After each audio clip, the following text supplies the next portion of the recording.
This is chapters 6, 7, and 8 of Learning Web Design, which cover HTML links, images, and tables. Chapter 6 is about using links to connect a page to other resources on the web.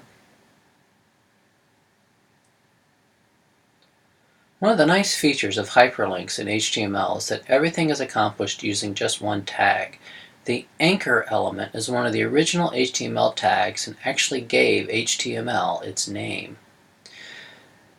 It's called an anchor because it originally marked locations on a page, or anchors, that could be linked to from elsewhere.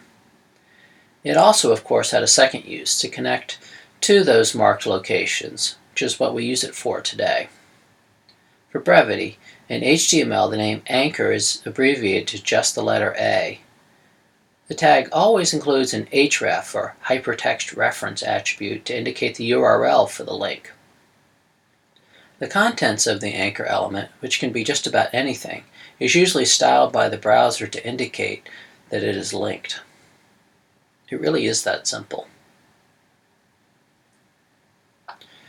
In order for links to work, they have to indicate the location of the resources being linked.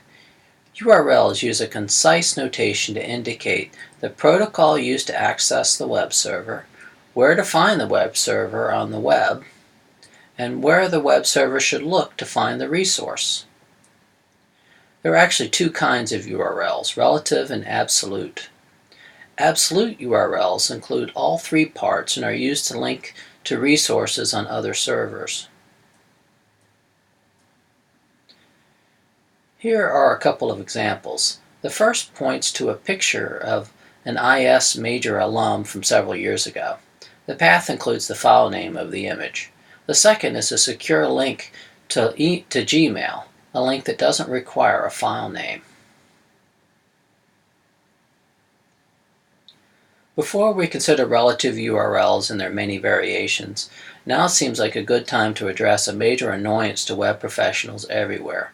As you've noticed, there are a lot of slashes used in web URLs, including the two that appear just after the HTTP and the colon. The problem is that many people who started using computers back in the days of MS-DOS never learned the difference between a slash and a backslash. The web uses slashes, never backslashes. In fact, backslashes have a very special meaning in Linux, which powers most web servers. We developers need to know the difference between a slash and a backslash in order to do our jobs. Misuse of backslashes can actually trigger bugs in some older web applications. So don't be a bozo. Use the slash. But try not to cringe when you hear your parents misuse the backslash. Maybe they'll get it right someday. Relative URLs are used to refer to resources found on the same server as the current document. They never include the protocol or the domain name. Besides being more concise, this omission actually gives the web developer more flexibility, particularly when the domain name is expected to change. Instead, they give the relative path from the current absolute URL.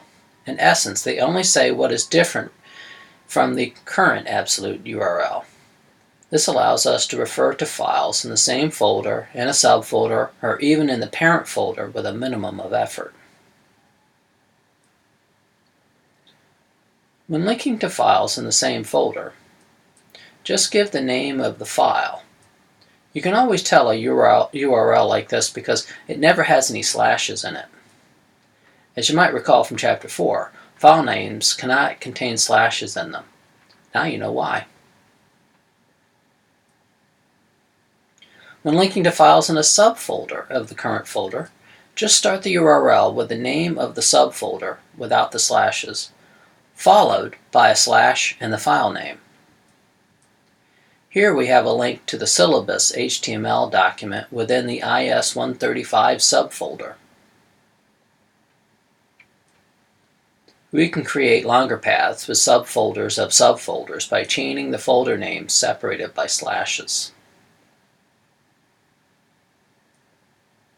Links to files in parent folders use a special notation to indicate the parent folder.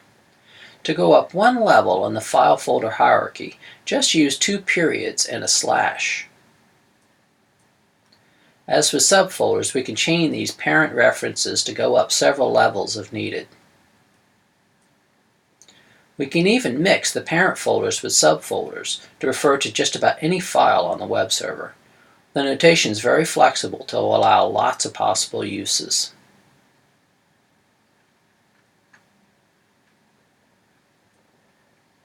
The last kind of relative URL to consider is the root relative URL. These are a special case where the URL starts with a slash. The slash just refers to the web server's root file folder. Otherwise, all the other rules of the relative URLs apply. You actually saw this kind of URL in Chapter 2, where we called it the absolute path. Besides linking to full documents, it's sometimes convenient to link to a location within a page. As you may recall from the beginning of this video, that was one of the original uses of the anchor element. Now we simply use the ID attribute to mark the location with a name. And then use a hash in the URL to refer to it. In this link, we're referring to the prologue section of a very, very long web page. The prologue section was marked in the H2 tag shown above. Besides indicating where a link leads, we can also use the target attribute to request that the link open in another window or tab. If we just want the link to open in a new window, then we set the target attribute to _blank. If we want the link to open in a specific window, then we just set the name of the window as the target. If a window with the given name does not exist, then the browser opens a new window. Be wary of this technique, however, especially when using JavaScript to automatically open the links. Lots of people enable pop-up blockers to prevent just this sort of behavior.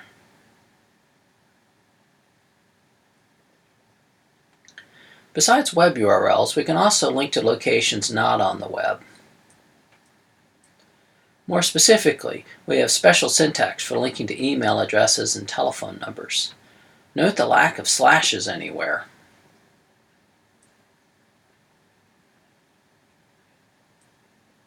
There aren't any slashes after the protocol name because email addresses and telephones aren't actually on the web. Your browser might open another application like an email client or a telephony app in order to let you use them, but that's up to you and your browser. Chapter 6 closes with an aside about iframes, which are relatively rare in the modern web. For more, please refer back to the book. Chapter 7 is about adding images to our pages. Images work a lot like links with just one HTML tag.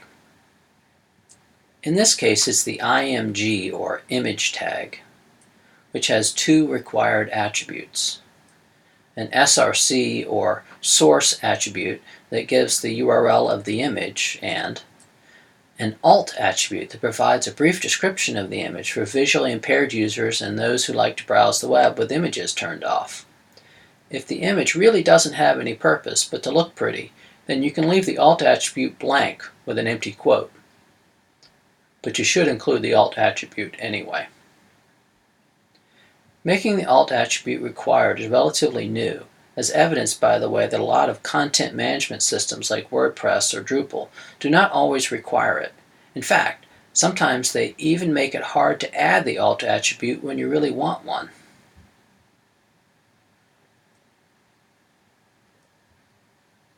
Other useful attributes of the image element are height and width.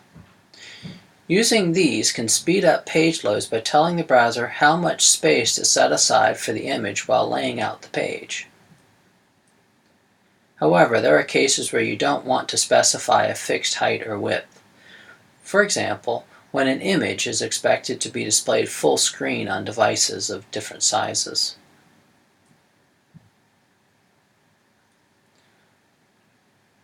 Whatever you do, be careful to make the height and width match the aspect ratio of the original image. Otherwise it'll get stretched, making the image look like something in a funhouse mirror. Professionals make a point of not making mistakes like that. Given how much digital photography has developed over the last couple decades, no pun intended, it's perhaps a bit surprising how little the file formats have changed. The oldest graphic file format on the web is the GIF. Yes, like the peanut butter, which came about in the 1980s as a way to display small pictures on bulletin boards of the day. Almost as old is the JPG or JPEG format, which was designed to account for some of the limitations of the GIF format. It's designed to work especially well for photographs with lots of colors and generally should not be used for icons, diagrams, and other non-photographic images.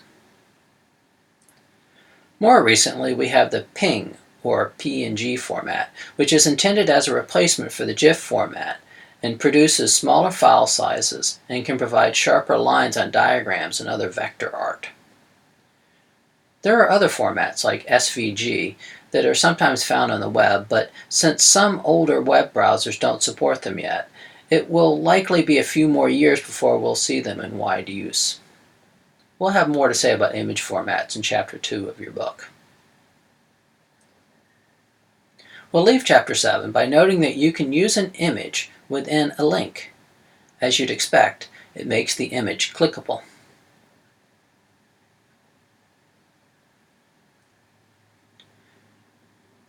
Chapter 8 is about marking up tabular data in HTML. While the book spends quite a lot of time explaining the various options, we'll keep our treatment here very brief. The book does a good job of explaining everything anyway. As anyone who has ever had science lab knows, a data table is organized into rows and columns. At the intersection of each row and column is a cell that contains a piece of data. By convention, each row usually represents one observation of some phenomenon, with the columns representing various measurements or remarks associated with the observation.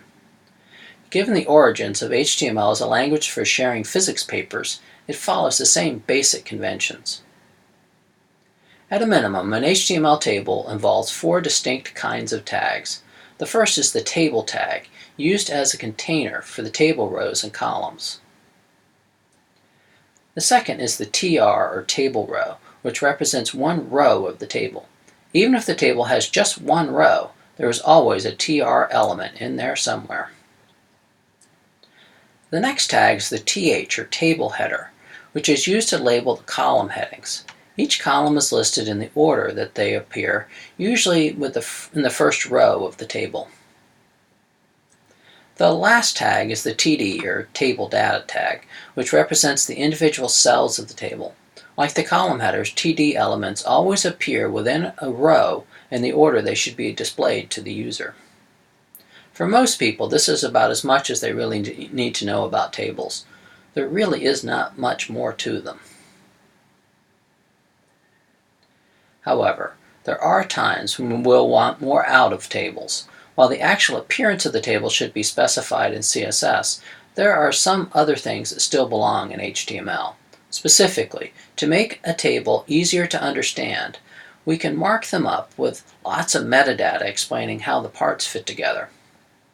We have special elements for this, some of which have pretty complicated rules to follow. The T-head, T-foot, and T-body elements are used to describe one or more rows of a table. The call and call group elements do much the same for columns. For even finer detail, the scope and header elements give extra guidance to screen readers and other devices about how to connect table headers to the data. Instead of trying to cover all these elements and the rules that govern them here, please refer to the book. One element that warrants special recognition is the caption, which is used to give a short description for the table. It's sort of like the alt tag for images, though it's not strictly required for tables. If you do provide a caption, then by the rules governing tables, it must always be the first element inside the table tag before the table rows. Otherwise, it will just get ignored by the browser, or worse, displayed as random text somewhere else on the page.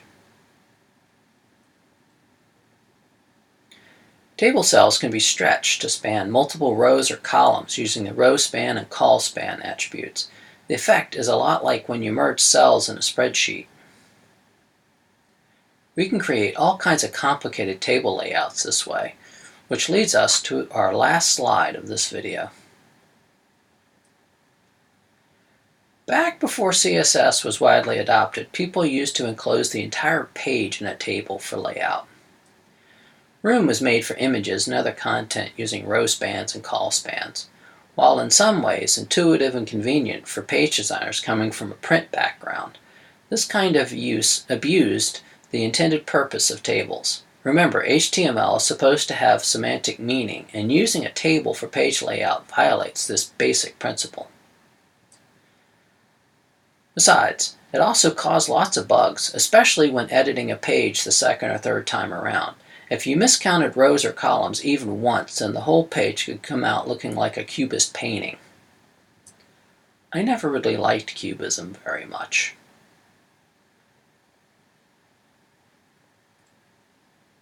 Thank you for following along with chapters 6, 7, and 8 of Learning Web Design.